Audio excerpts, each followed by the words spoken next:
all across this nation, as we know. Let's talk about where we are today with the COVID virus first. The number of hospitalizations are down again. The net change in hospitalizations down again. Intubations down again. Number of new deaths still dropping. All good news. Number of lives lost down to 56, which is, in this absurd reality we live in, actually very, very good news. There'll be a point at which the number of deaths can't get any lower because people will die of something, and COVID virus is very good at affecting those people who have other illnesses. But this reduction in the number of deaths is tremendous progress from where we were. And we have gone through hell and back, but we are on the other side. And it's a lesson for all of us. Last night, as I said, was an ugly night all across this nation. It was an ugly night across this state. We had a number of protests all across the state. New York City, cities upstate.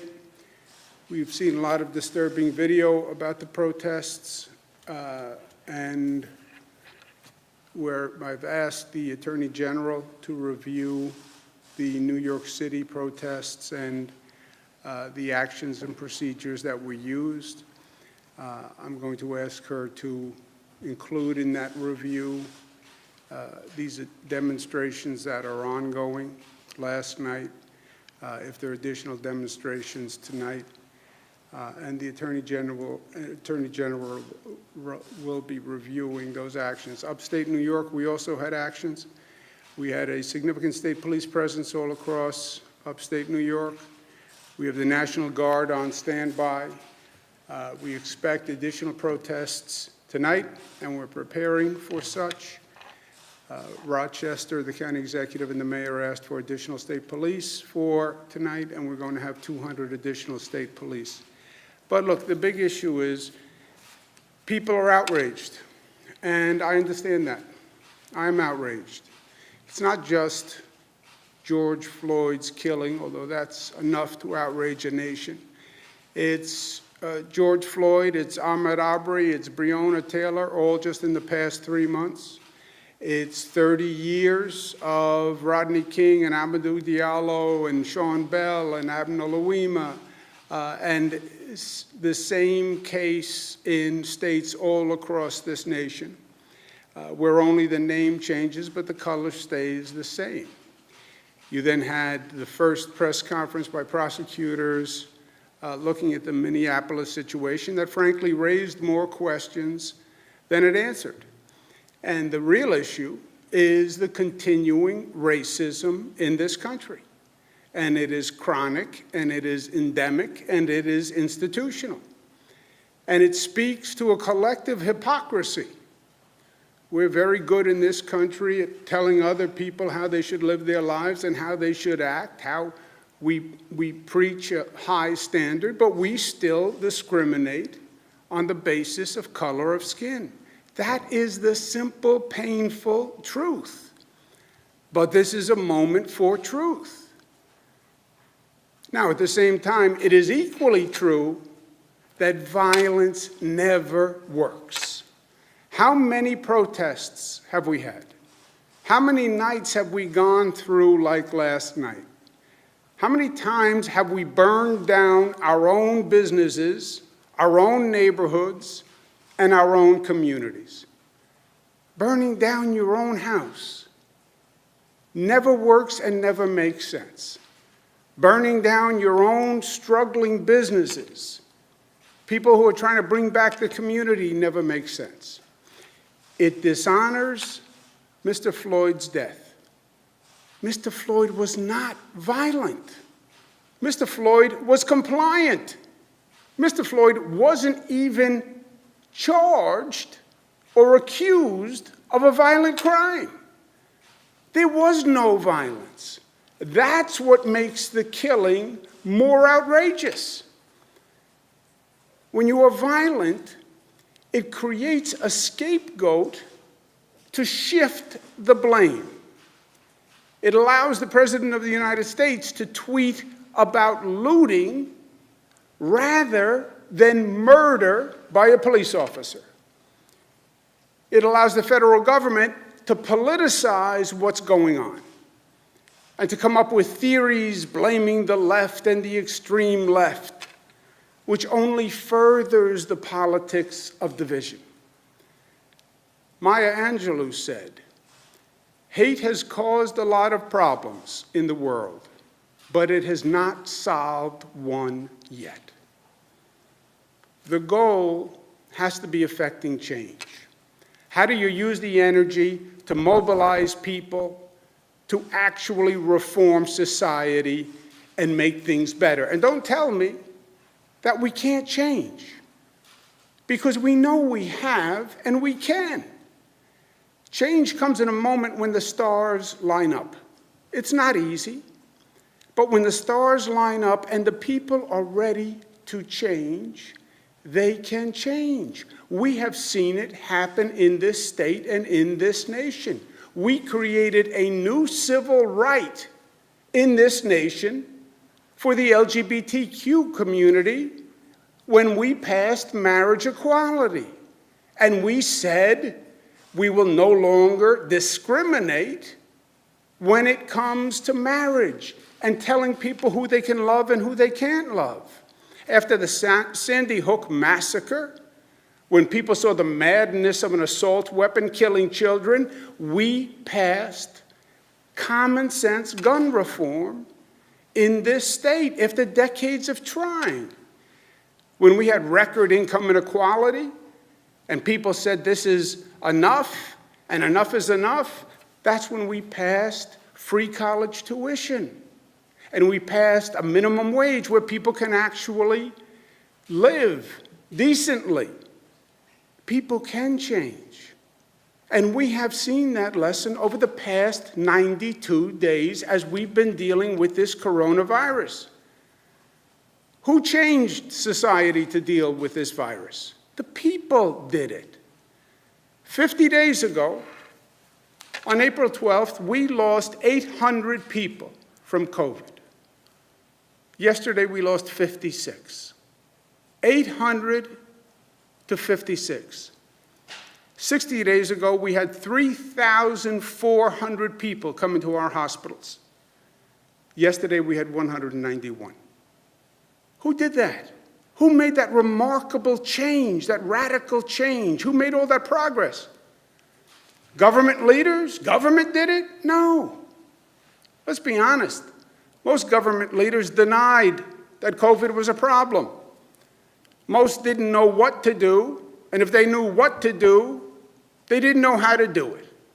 It wasn't government. It was we the people. We the people forced that change and did it in weeks, literally. So of course we can change. And our challenge today is to use this moment, use this energy constructively, and demand real positive change.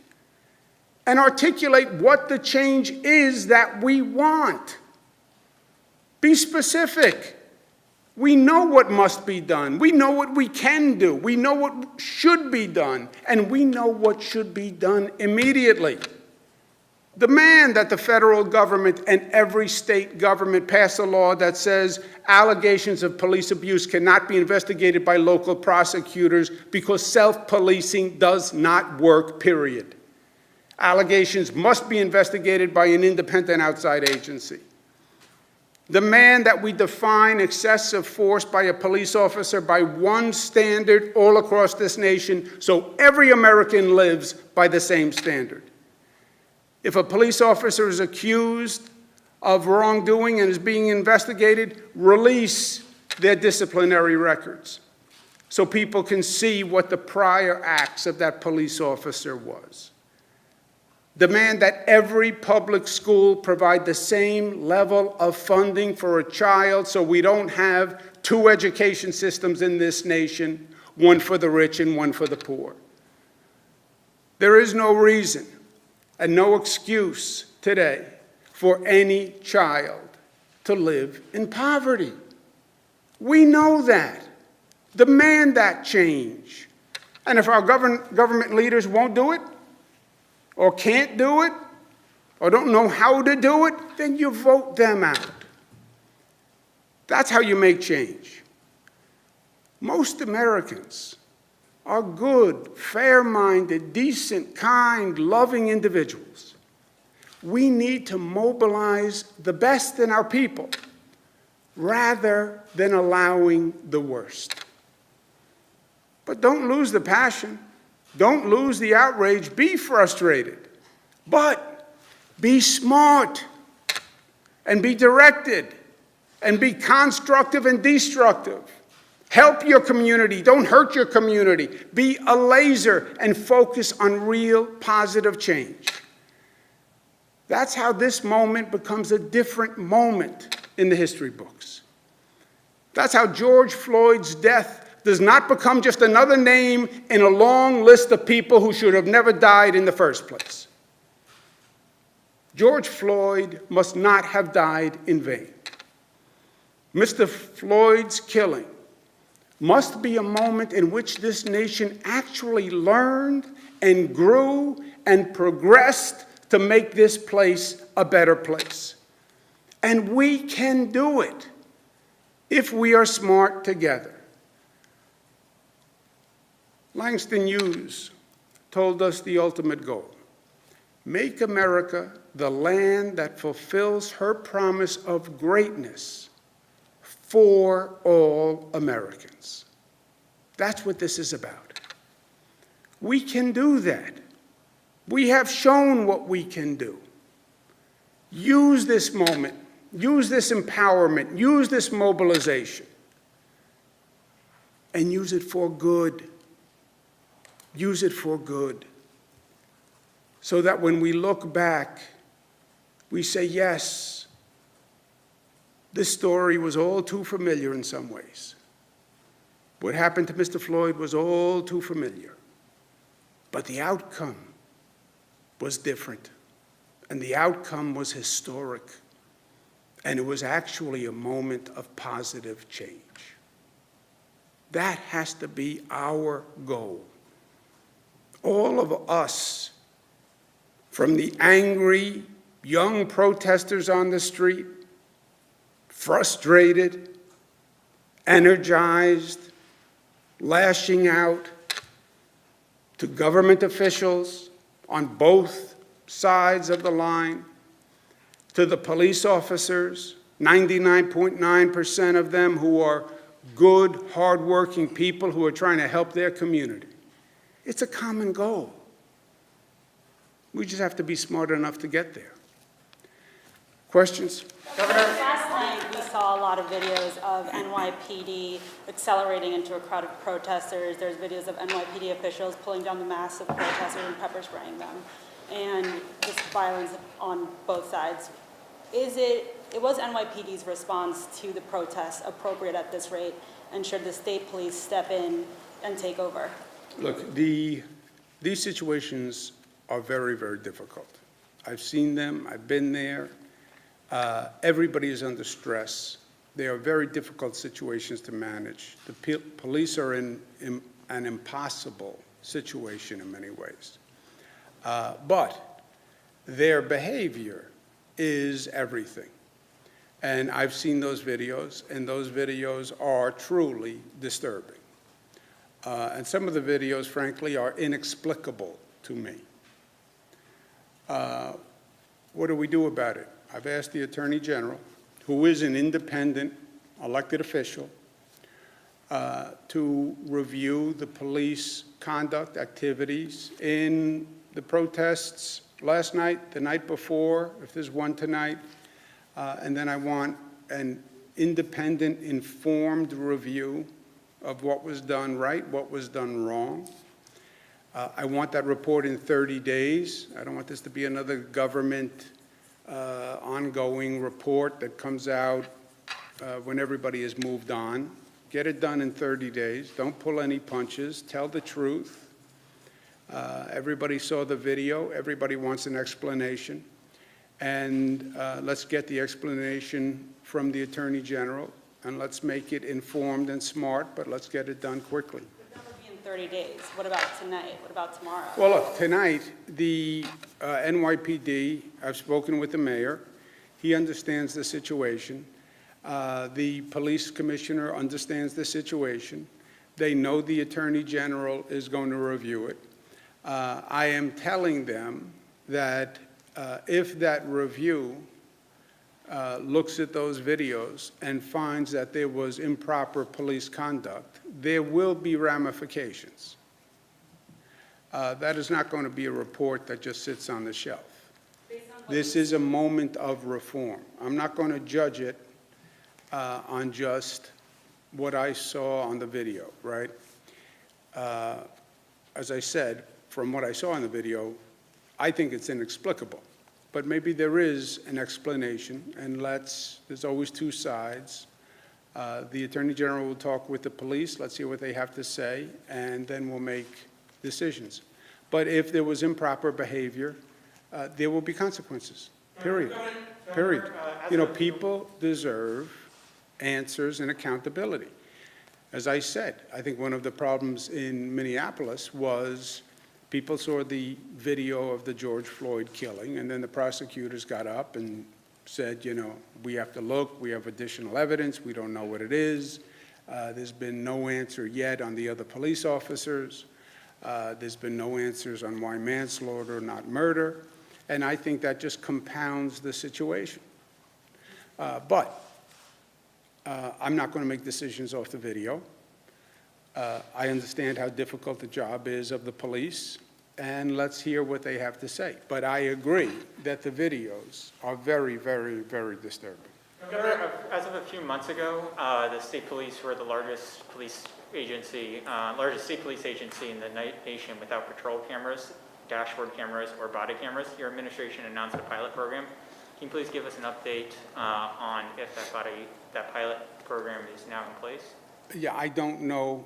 I can get you an update. I don't know the progress of the body camera program, but I can get it. Governor, a lot of protesters are really sort of tired of the language of a few bad apples when it comes to police brutality, and there are a lot of calls to put more focus on officers who might be watching wrongdoing happening. As we're, protesters, that's what they're taking a lot from the videos that we're seeing of other law enforcement personnel who are watching something wrong happening and not stopping it or following up. What more can be done on this issue to encourage, to protect whistleblowers and to sort of fight against this boys club mentality that a lot of protesters are talking about? Yeah, I think what I was trying to say in my opening remarks, you listen to the protesters interviewed on TV. Well, what do you want done? And you just get a whole array of issues and vagaries. We know what needs to be done. We know what reforms we need. And let's be specific. If there's an allegation of police abuse, the local district attorney should not be the investigating authority. Why? Because self-policing doesn't work.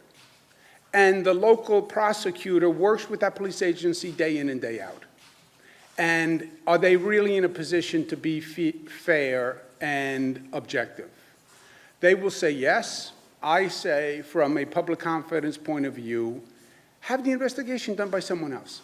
It should be done by an outside agency that people know can be fair. That's why I'm asking the Attorney General to do the review of the police conduct. Because she's independently elected, she's a statewide official, she can be honest and objective about the NYPD. That's why in this state we have, when there's a killing by a police officer of an unarmed person, the Attorney General does the investigation and not the local district attorney. Have a national definition of excessive force. Why? Because there should be one definition. Yeah, but if a police officer abuses someone in New York City, it should be the same as if they abuse someone in Minneapolis or if they abuse someone in Los Angeles. If there's an investigation for abuse against a police officer, release their prior disciplinary record to see if there's a pattern. By the way, if you release the record and it says there has never been any prior conduct, that actually works to attenuate or exonerate the police officer. If you release the disciplinary record and you find out there's been a pattern, that's also informative, right? These are changes that can be made and should be made now, today. Not cursing the darkness, light a candle. This is what we want done. And be specific, and then say to your Congress people, I want this law passed, and then say to your mayor, I want this law passed, and then say to your governor, I want this law passed. And if they don't do it, then say, I'm going to vote you out. That's how this works.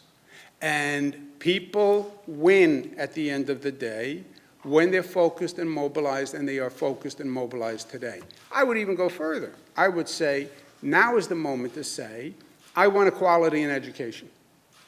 This is ludicrous and repugnant that you have some school districts that spend $36,000 on a child's education and some school districts that spend $13,000 on a child's education. How do you justify that the children of the rich get a much better education than the children of the poor? How is that fair? How is that fair at all? Well, you don't understand. It's hard politically to do that. Well, I understand it's hard politically. I also understand it's the right thing to do. I understand that. Well, the political system, too bad. Then elect a new political system. That's what I say. That kind of reform can be done by political will. How can you justify any child in America living in poverty? How can you do that? Any child. Well, it's hard politically. I understand it. I've been battling these things as governor. I would welcome an empowered citizenry that says, yes, we demand equality of education funding. I would welcome it. I proposed it every year. I can't get it. Be specific about the changes you want made and focus that energy. Make it a laser and actually effectuate change. How does George Floyd become different than Rodney King, than Abner Louima, than all these cases, 30 years in my lifetime, 30 years of the same basic situation? And what changed? Nothing. Nothing. Governor, a lot of the people, Go ahead. a lot of the people that we've been speaking to over the last 2 weeks feel that the government is at fault for their situation, specifically people in poverty, with what's going on with the pandemic, because a lot of people were forced out of work and now they're waiting for unemployment, and it's been 3 months and they haven't gotten any money. We have people calling our news station in tears saying that they can't get through to the unemployment line, and they're saying specifically something this state government can do to help them is to open in-person unemployment lines and make sure these people get their money, because what I'm hearing from people is this state of unrest that a lot of these folks that we're seeing are in. They're just desperate. They were already poor. Now they were forced out of work. Now our unemployment system is backed up. They can't get through. So they don't just blame police. They blame government as a whole. I understand. You're right. And they do blame government as a whole. And this is a very tough circumstance for everyone. And look, it's not a coincidence that the unrest happens in the middle of the pandemic, right? Those are not separate situations. There's tremendous stress on everyone. This isolation of people, the lack of social interaction has created a lot of mental health stress. I think that's true and that's a fact. And the explosion we saw last night and we'll probably see again tonight, I think it has many sources of energy coming into that. And what is the direct relationship between 90 days of closed down and coronavirus and unemployment and fear and isolation, and then the George Floyd killing as an accelerant to an already highly stressful situation? More sophisticated minds than mine would have to figure out. So it is all of that. Yes, I understand. On the unemployment benefits, the state administers federal unemployment benefits. The federal government has many rules before people qualify for funding. We're not in a position to tell people line up and I will give you a check. It's not that simple. The money is not give anybody who asks funding. They have to meet certain criteria. The federal government has a whole list of criterion that have to be met before they can get the funding. Most of the people who are still waiting for checks now have issues that have to be reviewed or investigated. I understand this moment, but let's remember the next moment. You're going to be sitting in the same chair 3 weeks from now, and you're going to have the same indignation in your voice when you say, how did the state give out $100 million wrongfully in unemployment benefits, who defrauded the government and actually were living in wealth? How did you do that? You're going to have the same indignation. Okay. Promise me. Because you said before that some people were defrauding the unemployment system. People can't get through just to get basic questions answered, to see if they qualify. They've made their full-time job trying to get through to unemployment.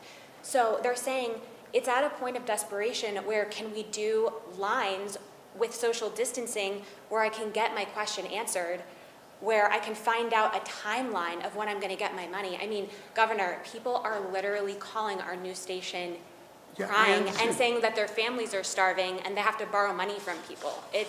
I understand. Do you want to answer on the We'll look progress? into it. We'll look into that option. It's a good idea. Great. We'll got it. We'll look into the option. Governor, 5 to 6. About the protests that have gone on across the cities upstate. And do you have plans to assist with state police or the National Guard? Do you think it's at that level that you need to do that? Yeah, I think I said we have had state police helping on all of the upstate. You may have come in late. I said in the beginning, we've had state police helping all the upstate cities. City of Rochester asked for 200 additional state police for tonight, and we're doing that, and we have the National Guard on standby. One more, Mr. Campbell. So what are those 200 state troopers that are going to Rochester? What is their role going to be? And also, at what point do you step in and take some sort of statewide action, a curfew, deploying the National Guard, something like that? Yeah, I have the National Guard on standby. Any place that needs additional help where the local police can't handle it, we have National Guard and we have state police. We've had state police helping all of the upstate cities, and that worked well enough. I mean, it is what it is, but we've gotten them all the resources they need. For tonight, Rochester's asked for 200 additional state police. We'll do that. Any other city that asks for additional state police, we can provide that.